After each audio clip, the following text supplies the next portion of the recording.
Hey guys, Pat here, and today I'm doing a quick overview of the ROG Strix X370-1 gaming motherboard for the new Ryzen CPUs, and that's my next project. Is going to be a Ryzen project. It is going to be involving good old AMD with their best of the best CPUs right now, Ryzen ones.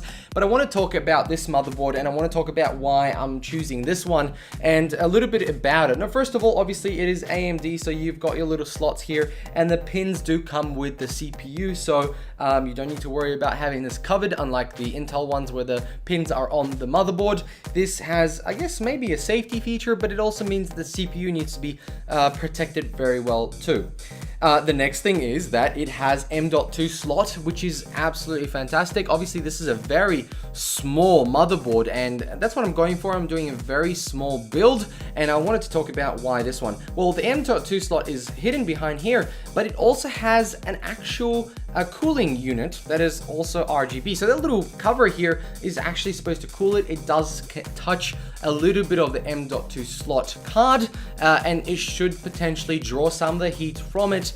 Not that it really generates a lot of heat, but it's good to know that it exists. So in case you are running maybe editing or some sort of software on your computer, it will actually remove that heat. We've got light up headphone jacks. These are great. For a small PC, this might be sitting behind a TV cabinet or around the side, or maybe even hidden away. These things being lit up in different colors is great.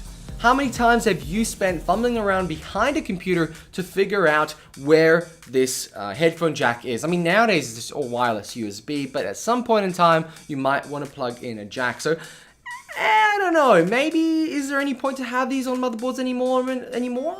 Probably there is, just like, you know, they used to have the PS slots.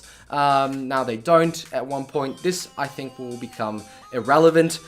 We've got a wireless unit card, which is great. Chuck in your wireless there, and you don't have to use your Ethernet. But it does have an Ethernet port with 2 USBs, two here, and we've got 6 USBs altogether on the motherboard. We've got 2 SATA headers here and another 2 here, totaling 4 SATA headers and 2 slots for RAM. Now, why 2? Well, it's a small motherboard, and I don't expect this to be a server board, so 2 will be enough. 2 of 8 maybe, 2 of 16, making it 32. I mean, the computer behind me is only 2 slots, that's 32, 16 each on the sticks, and we've got obviously a couple of ports here to add some RGB stuff, and this has also got ASUS's Aura RGB controller in here, so again, you can light up your computer very, very nicely.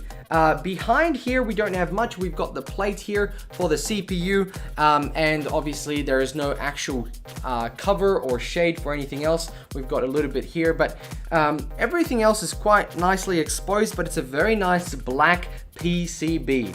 And this size, I mean, I'm holding it in one hand from edge to edge, from end to end. I have never seen a motherboard this small. This is the first time I've ever seen something so small. And with this small size, I mean, putting a Ryzen in, it's also price-wise is a lot lower than an Intel. You could potentially have an on-the-go boxed PC that's super, super powerful. It does not have more than 1 PCI slot, and look, that's not necessarily a problem. You will probably get a riser cable and move your card somewhere else, so potentially at the end of the day, this is going to be a small mini gaming PC. The next thing is finding a case for it, and that's what I'll talk about in the next couple of videos, trying to find a case for it, and we'll work on that from then. And before I forget, there is also another M.2 slot down behind here, so you can have 2. You don't have to have an external hard drive using those SATA slots here. You could potentially have a storage one, but when you can use this as a gaming thing, you can just put 1 here and 1 there, and off you go. Now, before I go, the plate here actually has some material below here. It's like a heat pad that you can unstick and actually stick to your M.2 slot. So the one that's main and is going to be used a lot, put it in here, and the secondary one for storage you can chuck in here. Guys, thank you very much for watching. I hope it's been a little bit educational about this motherboard. Let me know if you guys are keen on these small builds. I mean, this is tiny, absolutely tiny, and I'm really looking forward to doing a bit of a build. I might have to buy my own because I might be sending this back to ASUS.